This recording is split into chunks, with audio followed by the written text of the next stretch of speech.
ಹಾಗಿದ್ರೆ ಬ್ರಹ್ಮದೇವನಂದ ಸೃಷ್ಟಿಯ ಅಧಿಕಾರವನ್ನು ಪಡೆದಿದ್ದೇನೆ. ಇವನ ಮುಂದೆ ಭಸ್ಮಾಸುರನಾಗಿ ನಡೆಯುತ್ತೇನೆ.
ವಿಚಾರಿಸಿದಾಗ ಆತರ ಮಗನೇ ಅಂತಿಲ್ಲ ಅಂತ ತಿಳಿದುಕೊಂಡೆ.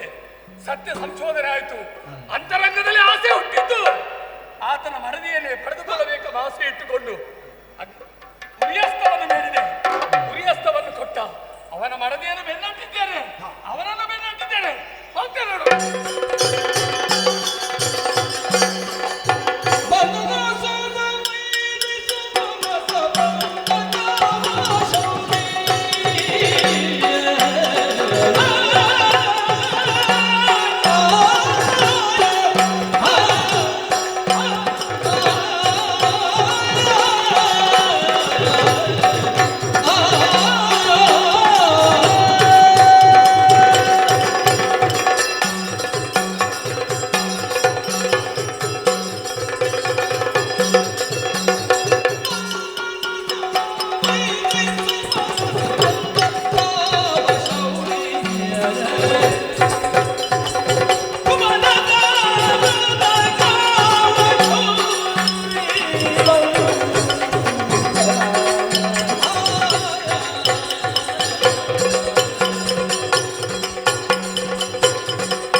ಆಶ್ಚರ್ಯ, ಪರಮಾಶ್ಚರ್ಯ.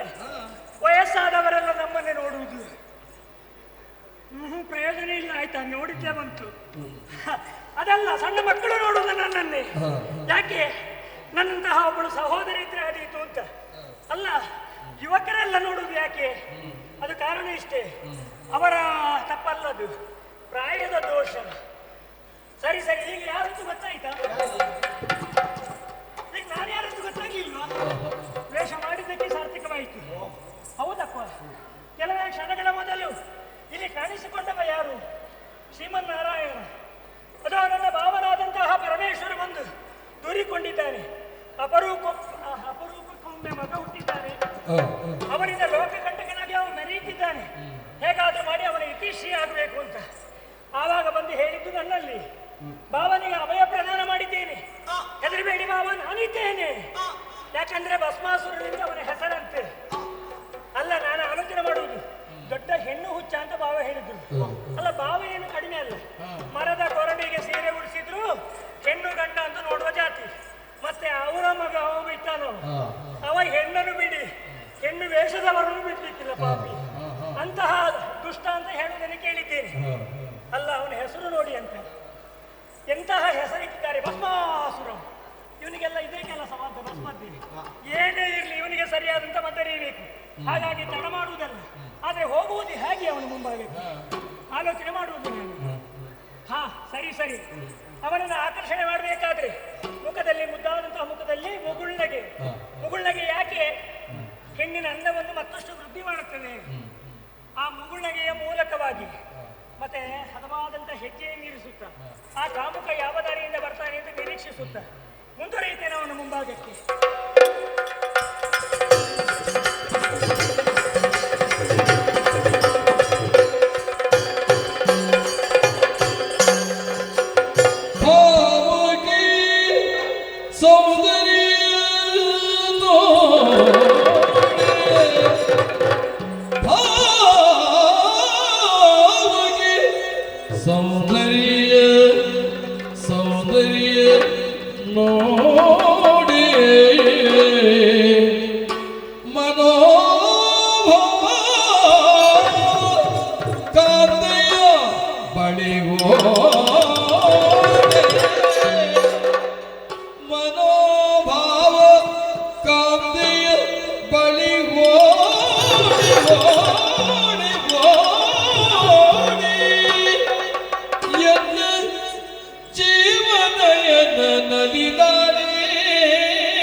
ಮಿಂಚಂತೂ ನನ್ನ ಕಣ್ಣಿಗೆ ಬಡಿಯುತ್ತಾ ಓ ಈ ರೀತಿಯಲ್ಲಿ ಯಾಕೆ ಭಾವಿಸ್ತಾ ಇದ್ದೇನೆ. ಕಾರಣ? ನಿನ್ನ ಸೌಂದರ್ಯ, ಆಹಾ ಸೌಂದರ್ಯದ ಸಾಕಾರ ಮೂರ್ತಿ ನೀನು. ಓ ಚಂದುಳ್ಳ ಚೆಲುವೆ, ಆಹಾ ನಾರಿಮಣಿ, ಏನು ಓ ಅರಗಿಣಿ, ನಾನಾ ನೀನೇ. ಹಾ ಆ ಸ್ವರವನ್ನು ಕೇಳಿದರೆ ಸಾಕಾಗುದಿಲ್ಲ. ಆಹಾ ಮಧುರವಾದಂತ ಆ ಅಂತ ಹೇಳುವುದೇ ಸಾಕು. ಇನ್ನು ಊಟ ಮಾಡ್ಬೇಕು ಅಂತಲೇ ಇಲ್ಲ. ನೋಡು, ಹಾ ನೀನು ಯಾರು, ಹಾ ನಿನಗೆ ಮದುವೆ ನೋಡಿದ್ರೆ ಗೊತ್ತಾಗುದಿಲ್ಲ. ಹೇಗೆ? ಗಂಟ್ಲಿಗೇನು ಬೀಳಲಿಲ್ಲ, ಮತ್ತೆ ಕಾಲಿಗೆ ಸಿಕ್ಕಿಕೊಳ್ಳಿಲ್ಲ, ಅಂದ್ರೆ ಕಾರುಂಗುರ ಇಲ್ಲ, ಹಾ ಕೊರಳಲ್ಲಿ ಮಾಂಗಲ್ಯ ಇಲ್ಲ, ಮದುವೆ ಆಗಬೇಡ. ಮದುವೆ ಆಗಲಿಲ್ಲ. ಹಾ ಆದ್ರಿಂದ ನೀನು ಯಾರು, ಹ್ಮ್ ಯಾಕಾಗಿ ಇಲ್ಲಿಗೆ ಬಂದೆ? ಹಾ ಮದನನ ರಾಣಿ ನೀನಾಹುದೇ? ಹಾ ಅಲ್ಲ, ಹ್ಮ್ ಯಾಕೆಂದ್ರೆ ಮದನನ ರಾಣಿಯ ಬಗ್ಗೆ ಹೇಳುವುದನ್ನು ಕೇಳಿದ್ದೇನೆ. ರತಿ ಹಾ ಅತಿ ರೂಪವತಿ, ಹ್ಮ್ ಆಕೆಯಿಂದಲೂ 100 ಮಡಿ ಚೆಲುವೆ ನೀನು. ಹಾ ಆದ್ದರಿಂದ ಆಕರ್ಷಿತನಾದವ ನಾನು. ಓ ನಿನ್ನಲ್ಲಿ ಕೇಳ್ತಾ ಇದ್ದೇನೆ, ಏನು? ಯಾವಲ್ಲಿಗೆ ಪಯಣ, ಎಲ್ಲಿಂದ ಬಂದವಳು ಹೇಳ್ತೀಯಾ? ಯಾರಯ್ಯ ಧನುಜೇಶ ಈ ರೀತಿಯಲ್ಲಿ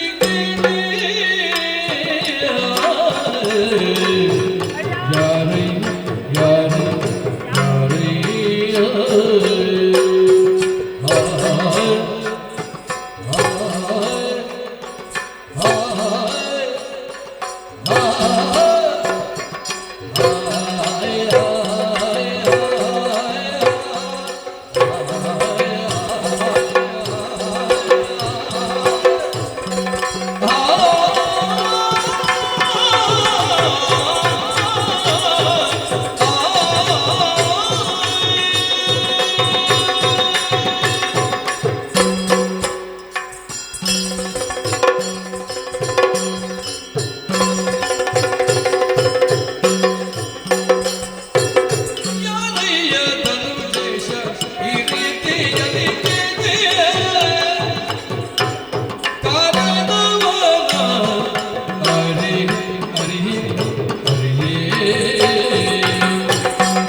ಸುಂದರವಾದಂತಹ ರೂಪ.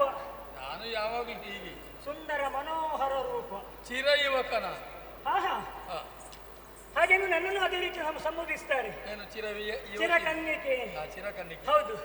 ಏನೇ ಇರ್ಲಿ, ಈ ದಾರಿಯಲ್ಲಿ ಬರುತ್ತಿರುವಂತಹ ಹೊತ್ತಿನಲ್ಲಿ ನನ್ನನ್ನು ಅಡ್ಡಗಟ್ಟಿ ನನ್ನ ಬಗ್ಗೆ ನನ್ನ ಪೂರ್ವಾಪರವನ್ನು ತಿಳಿದುಕೊಳ್ಳಬೇಕು ಎಂಬಂತಹ ಉದ್ದೇಶದಿಂದ ಪ್ರಶ್ನೆ ಮಾಡ್ತಾ ಇದ್ದೀಯ. ನನಗೂ ಪ್ರಶ್ನೆ ಆಗ್ಲಿ, ಯಾವುದು ಯಾರೇ ಆಗ್ಲಿ ನನ್ನ ಬಗ್ಗೆ ಕೇಳಿ ತಿಳಿದುಕೊಳ್ಬೇಕಾದ್ರೆ ಕೇಳುವವರ ಪರಿಚಯ ಮೊದಲಾಗಬೇಕು. ಯಾರಯ್ಯ ನೀನು? ನನ್ನ ಪರಿಚಯ. ನಿನ್ನ ಅಪ್ಪ ಯಾರು, ಅಮ್ಮ ಯಾರು, ಊರು ಯಾವುದು, ಯಾಕೆ ನೀವು ಬಂದೆ ಹೇಳು. ಈಗ ನಾನು ಯಾರು ಗೊತ್ತಾಗ್ಲಿಲ್ವಾ?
ನೂತನವಾಗಿ ಹೀಗೆ ಇರುವವನ. ನಿನ್ನನ್ನು ನೋಡಿದಾಗ ಅನ್ನಬಹುದು ಚಿರಯುವಕ ಅಂತ. ಏನು ನೀನು ನಡೆದಾಡುವಾಗ ಬಹಳ ಕಷ್ಟದಲ್ಲಿ ಇಲ್ಲ ಇಲ್ಲ, ನೀನು ತಿಳ್ಕೊಂಡದ್ದು ಹಾಗೆ. ಹಾ, ನಿನ್ನ ಮುಂದೆ ಎಲ್ಲ ಹಾರಾಡಿದ್ರೆ ಹಾ. ನೀನೆಲ್ಲಾದ್ರೂ ಭಯ ಪಟ್ರೆ ಓ ಹಾಗೆ. ಅದಕ್ಕೆ ಬೇಕಾಗಿ ನಿಧಾನವಾಗಿ ಹಾ, ಮಂದಗಮನೆ ಆದಂತ ನಿನ್ನ ಮುಂದೆ ಈಗಾಗಲೇ ನಿಧಾನ ಆಗಿದೆ, ಇನ್ನು ನಿಧಾನ.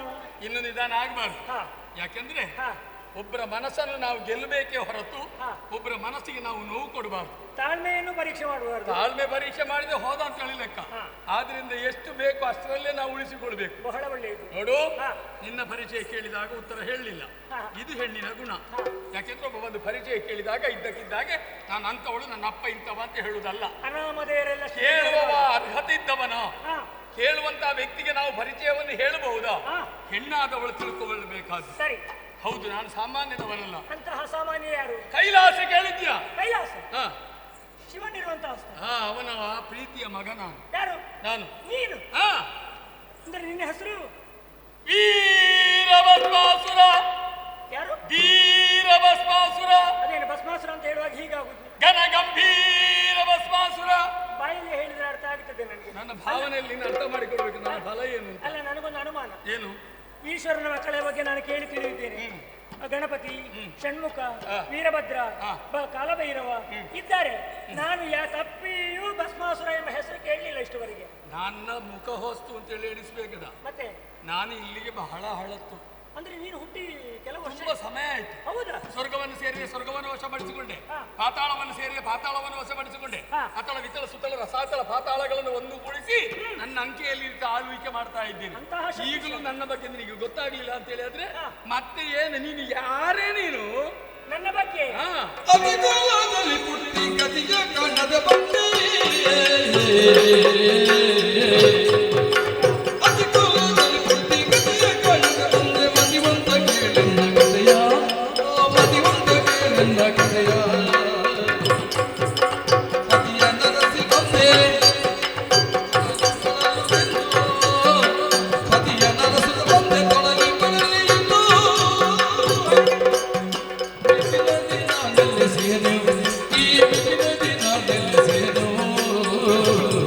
ಅತಿ ಕುಲಪತಿನ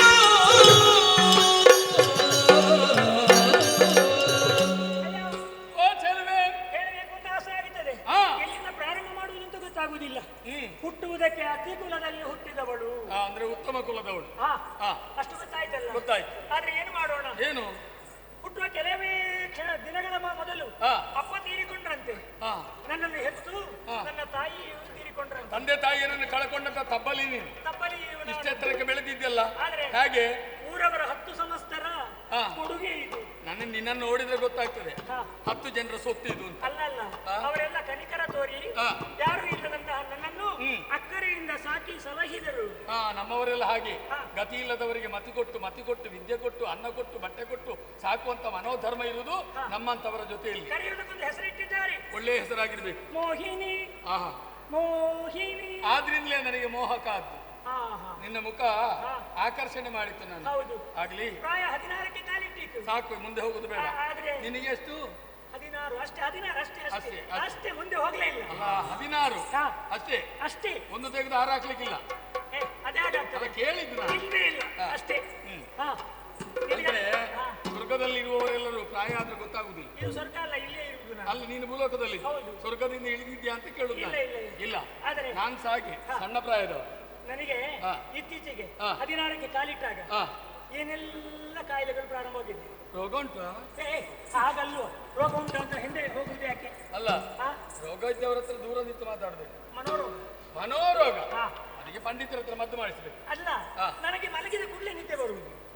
ಅದು ಆರೋಗ್ಯದ ಲಕ್ಷಣ.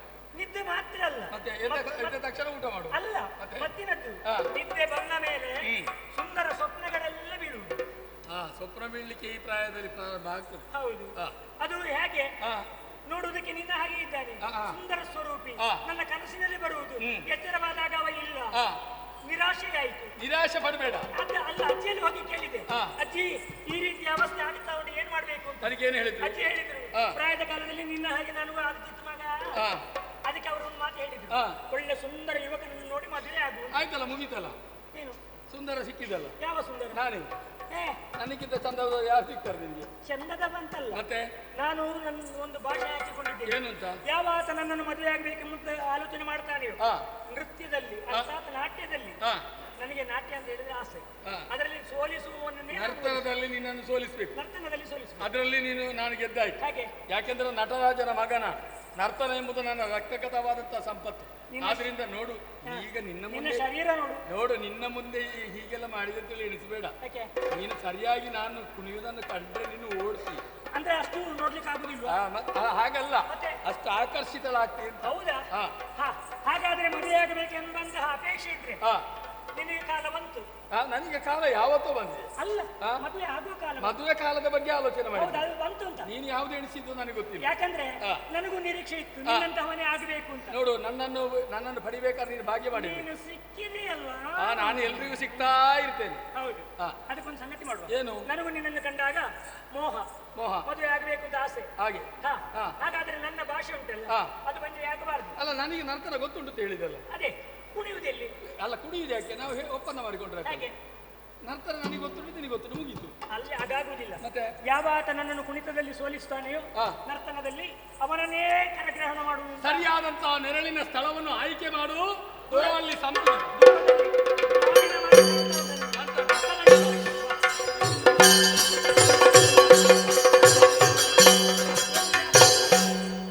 ಸಂಪಿಗೆ ಮಾಡು. ಹೌದು. ಪರಿಮಳವೂ ಬರ್ತದೆ, ಪರಿಮಳ ಮಾತ್ರ ಅಲ್ಲ, ತಂಪಾದ ಗಾಳಿ, ನೆರಳು. ನೆರಳು ಹಾ. ಎರಡೂ ಉಂಟು. ಈ ಸ್ಥಳದಲ್ಲಿ ಕುಣಿದ್ರೆ ನನ್ನಷ್ಟು ಕುಣಿಲಿಕ್ಕೆ ನಿನಗೆ ಗೊತ್ತುಂಟು ಅಂತೇಳಿ ನೀನು ಮೊದಲು ಕುಣಿ. ನಾನು ಕುಣಿಯುವುದಾ? ಹಾ. ನಾನು ಕುಣಿಯುತ್ತೇನೆ. ಹಾ. ಹಾಗೆ ಕುಣಿಬೇಕು ನೀನು. ಹಾ. ಪ್ರಾರಂಭಿಸ್ತೇನೆ, ಹಾ. ನೋಡು.